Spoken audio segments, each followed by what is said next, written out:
سڵاو ڕێزبووەوە بینەرانی خۆشەویستی تەلەڤیزیۆنی کۆمەڵە بە یارمەتی هاوڕێیانی هاوکارم لە خزمەتەوەی ئازیزداین بۆ پێشکەشکردنی گەشتی هەواڵەکانی سەر لە بەیانی ئەمڕۆی هەینی. سەرەتا سەردێڕی گرنگترین هەواڵەکان. چالاکی معلیمانی مەریوان بە بۆنەی ڕۆژی جیهانی زمانی دایکی. بەڕێوەچوونی مەراسمی ڕۆژی جیهانی زمانی دایکی لە زانکۆی کوردستان. بانگەوازی کرێکارانی چەپ و کۆمونیستی سنا بۆ بایکۆتکردنی هەڵبژاردنەکانی ڕژیم. دەست بەسەرکردنی چالاکێکی مەدەنی لە شاری مەریوان. برینداربوونی سێ کۆڵبەر لە سنووری نەوسود. سێهەمین ڕۆژی مانگرتنی کرێکارانی گروپی ملی فولاد لە ئەهواز. کوژرانی سێژن لە شارەکانی تاران و نەچەڤاوە بە پاساوی شەرەف و بەڕێوەچوونی ڕێوڕەسمی ڕۆژی کۆمەڵە لە فینلاند.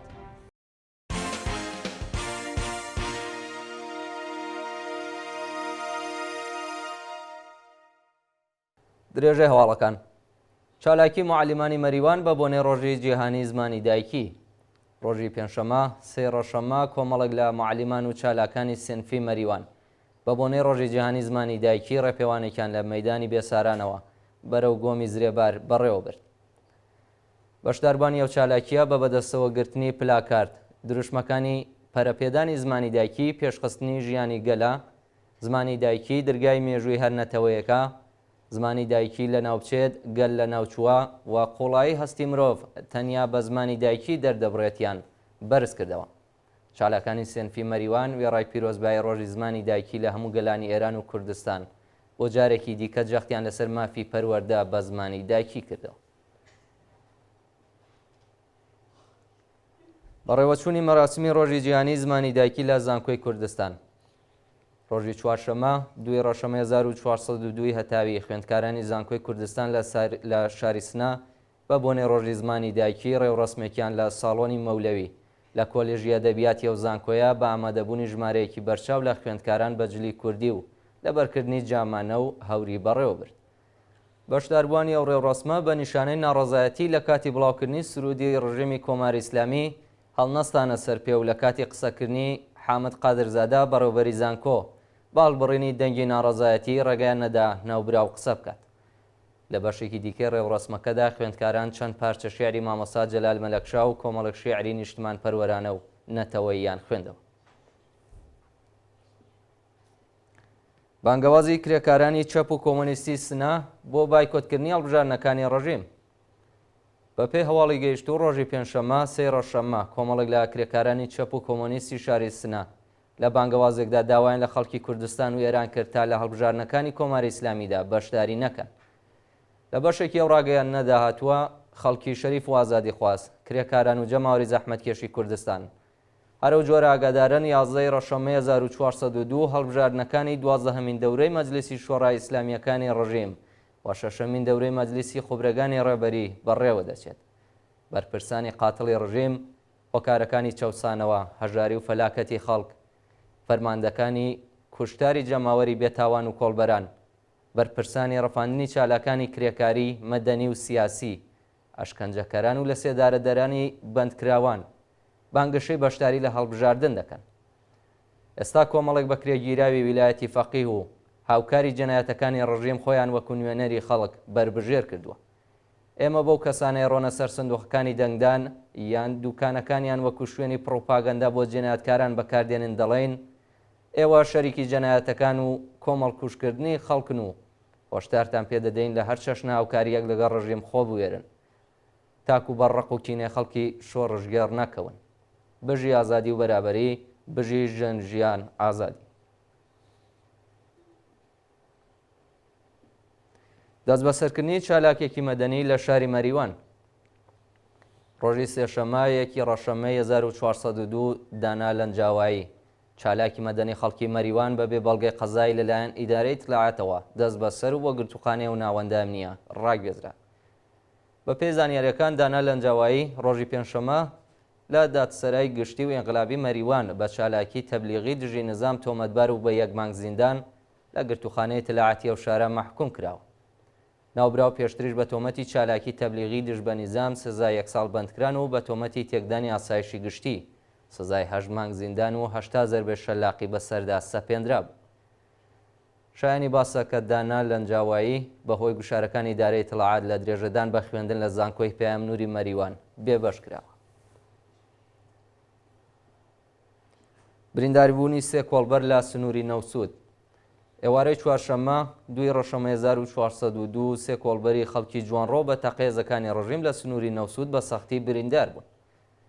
بە پێ راپۆرتی کۆڵبەر نیوز ڕۆژی چوارشەممە کۆمەڵە کۆڵبەر لە سنووری نەوسود کەوتونەتە بۆ سێ هێزەکانی ڕژیم و سێ کۆڵبەری خەڵکی جوانڕۆ بە دەستڕێژی گولەی سەرکوتگەرانی یانگی مەرزی بریندار کراون.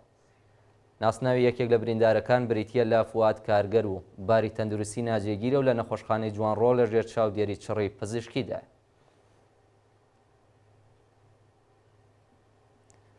ماڵاوایی لە ژیانی حەمید ئاخ چالاکی مەدەنی ناسراوی کورد لە ئاڵمان. ڕۆژی چوارشەممە 2 ڕەشەمە 1402 هەتاوی حەمید ئاخ چالاکی مەدەنی ناسراوی خەڵکی سنە و دانیشتووی وڵاتی ئاڵمان بەهۆی جەڵتەی دڵەوە گیانی لەدەستە. حەمید ئاخ لە بوارەکانی کۆمەڵایەتی و کولتوری کوردستان چالاک بووە و بەهۆی چالاکیەکانی لەلایەن ناوەندەمنیەکانی سنەوە بانکێشت و بەردەوام لە ژێر گوشار و هەڕەشەدا بووە.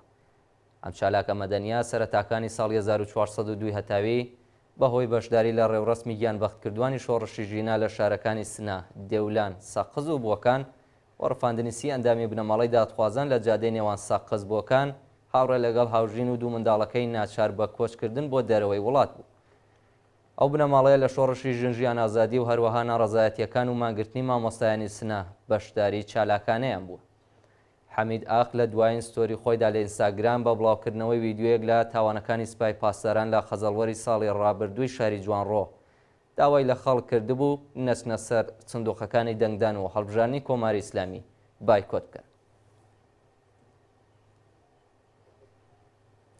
سێهەمین ڕۆژی مانگرتنی کرێکارانی گروپی میلی فولاد لە ئاهواز. ڕۆژی پێنجشەممە 3 ڕەشەمە کرێکارانی شرکەتی میلی فولادی ئاهواز بۆ سێهەمین ڕۆژی بەردەوام دژ بە جێبەجێ نەکردنی داخوازیەکانیان درێژەیان بە مانگرتندا. بە پێ راپۆرتەکان کرێکارانی شرکەتی میلی فولادی ئاهواز بۆ پشتیوانی لە هاوکارە لەسەر کار دەرکراوەکانیان کە بە لێدانی خێوەت لە بەردەم شیرکەت دامانیان گرتووە دەستیان لە کار کێشایەوە و خوازیاری بەکردەوە دەرهاتنی گەڵاڵی ڕێزبەندی پیشەکان، هاوسانسازی حەقدەست، وەلانانی بەڕێوەبەرانی ناکارەما، گەڕانەوەی هاوکارەکانیان بۆ سەرکار، دابینکردنی ئیمکاناتی ڕفاهی و دابینکردنی بیمە و ئەمنیەتی پیشەیی بوون.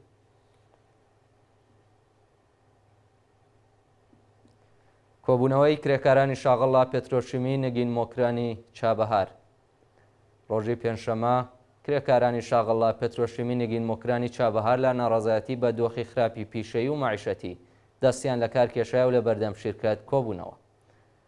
بە پێ راپۆرتی ڕێکخراوی حاڵوەش کرێکارانی شاغڵا پێترۆشیمی نگین شرکەتی سازەی پەیمانکاری و شرکەتی ئاوای جەهانبین ماوەی 3 مانگەی چاقدەسێکیان وەرنەگرتووە و لە دۆخێکی خراپدا دەژێت. بە وتەی کرێکارانی ناڕازی بەرپرسانی شرکەت تەنیا بەڵێنی درۆیان پێدەن و هیچ بایەخێک بە کێشە و گرفتەکانیان نادەن.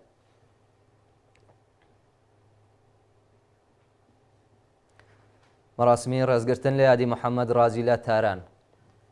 ڕۆژی پێنجشەممە 3 ڕەشەممە ئیبراهیم ئەڵڵابەخشی و کۆمەڵێک لە چالاکانی مەدەنی شاری تاران بۆ 6مین ساڵی بەردەوام لەسەر مەزاری محەممەد رازی لە دەروێشە گونابادیەکانی ئێران کە لەلایەن کۆماری ئیسلامیەوە کوژرا کۆبوونەوە.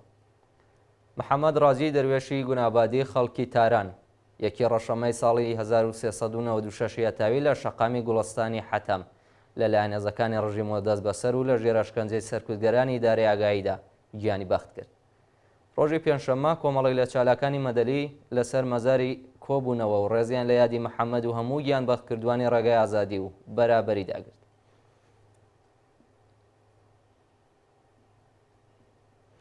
کوژرانی دەست بە سەرکراوێکی شۆڕشی ژینە لە خۆڕەماباد. ڕەزا کوردی گەنجی شۆڕژگێڕی خەڵکی خۆڕەماباد دوای ماوەیەک چاودێریکردن لەلایەن ئیدارەی اطلاعاتەوە بە تەقەی بەکرێگیراوانی کۆماری ئیسلامی کوژرا و تەرمەکەی لە بێدەنگیدا بە خاک سپێردرا. ڕەزا کوردی تەمەن 48 ساڵ و باوکی 3 منداڵ ساڵی ڕابردوو لە شۆڕشی ژنجیان ئازادیدا چالاکانە بەشداری کرد. ناوبراو بەردەوام لەژێر هەڕەشە و چاودێری دام و دەستگا ئەمنیەتیەکانی کۆماری ئیسلامی بوو.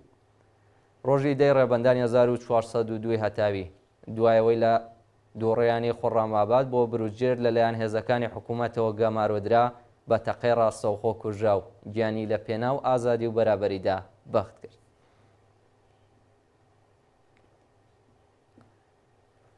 کوژرانی سێژن لە شارەکانی تاران و نەجەفاباد بە پاساوی شەرەف.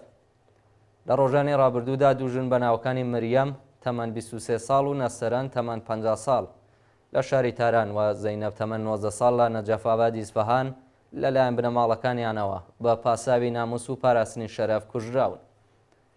بە پێی زانیاریەکان ژنێکی تەمەن 23 ساڵ و دایکی منداڵێک بە ناوی مریەم لەلایەن هاوسەرەکەیەوە لە شاری تاران بە بیانووی ناموس کوژراوە و کوژەکە لە کاتی دەست بە سەرکراندا هۆکاری و جەنایەتەی بۆ خواستی جیابوونەوەی هاوژینەکەی ڕاگەیاندووە. هەروەها ژنێکی تەمەن 50 ساڵی خەڵکی تاران بە ناوی نەستەرەن لەلایەن هاوژینەکەیەوە بە بیانۆی پاراستنی شەرەف بە چەقۆ کوژراوە. لەلایەکی دیکەوە کچێکی تەمەن 19 ساڵی خەڵکی نەجەفابادی ئیسفەهان بە ناوی زەینەب ڕۆژی سێشەمە یەکی ڕەشەمە لەلایەن باوکیەوە بە بیانووی ئەوەی لەگەڵ کوڕێکدا پەیوەندی سۆزداری بووە کوژراوە. بە پێی زانیاریەکان باوکی ئەو کچە گیرۆدەی مادەی هۆشبەرە و ئێستا مەترسی لەسەر ژیانی کچێکی دیکەی تەمەن 13 ساڵی هەیە. چالاکانی مەدەنی دەڵێن دایکی زەینەب چەند ساڵەوە بەرگیانی لەدەستاوە و خوشکەکەی هیچ پشتیوانێکی نییە.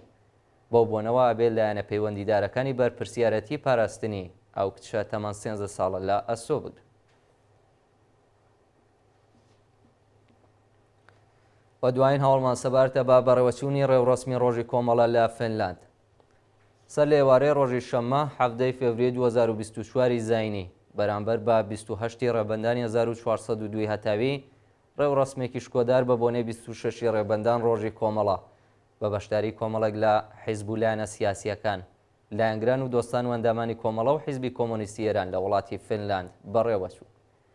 بە پێی راپۆرتی گەیشتوو حیزبی دموکراتی کوردستانی ئێران، پارتی ژیانی ئازادی کوردستان پژاک، کۆمەڵی یەکسانی کوردستان، یەکێتی نیشتیمانی کوردستان، پارتی دموکراتی کوردستان و ناوەندی دموکراتیکی گەلان نەجەدکە لەو مەراسمەدا بەشدار بوون.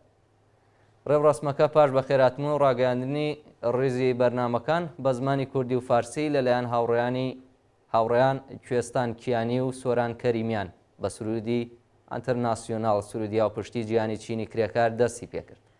پاشان بۆ ڕێزگرتن لە یادی گیانبەخت کردوانی ناوڕێزەکانی کۆمەڵ و حیزبی کۆمۆنیستی ئێران دەقیقەیەک بێدەنگی ڕاگەیەندرا. بێدەنگیەکە بە سرودێکی شۆڕژگێڕانە لەلایەن هاوڕێ کەماڵ کەریمیان شکێندرا. پاشان پەیامی ڕۆژی کۆمەڵا لەلایەن هاوڕێ خەبات بێساران پێشکەش کرا. دوای پەیامی کۆمیتەی ناوەندی بەڕێوەبەرانی ڕێوڕەسمەکە سپاس و پێزانینی خۆیان ئاراستەی ئەو کەس و لایەنانە کرد کە پەیام و چەپکە گوڵی پیرۆزباییان پێشکەش بە مەراسمەکە کردبوو. بەرنامەکە بە خوێندنەوەی شیعرێک لەلایەن بەڕێز کاکسۆران زەکی و هەروەها سرودی شۆڕژگێڕانە لەلایەن هاوڕێ کەماڵ و شۆڕش کەریمیان درێژە درا. پاش ناوبڕێکی کورد بەشی دووەمی ڕێوڕەسمەکە بە شادی و خۆشی و هەڵپەڕکەی بەشدار بووان کۆتایی پێ. بینەرانی خۆشەویست گەشتی هەواڵەکانتان پێشکەش کرا. هەر شاد و کامەران.